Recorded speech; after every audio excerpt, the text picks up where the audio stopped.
Kumpul mainan, kumpul kenangan. Hari ni kita nak kumpul figura monster yang terbaru iaitu Bobo Boy Gempa.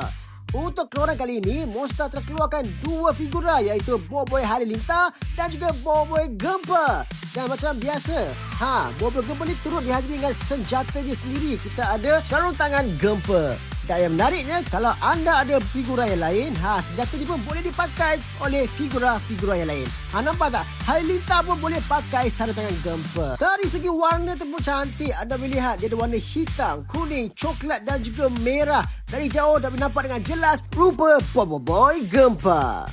Untuk sarung tangan Gempa ni, dia boleh pakai dekat tangan kiri dan juga tangan kanan. Nampak tak? Dia ada ruang soket yang boleh cucuk dan masuk terus ke tangan figura ini.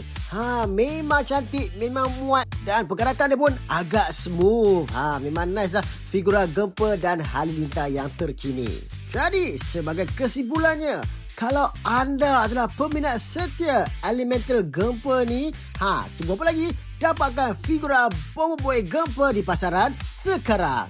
Memang terbaik.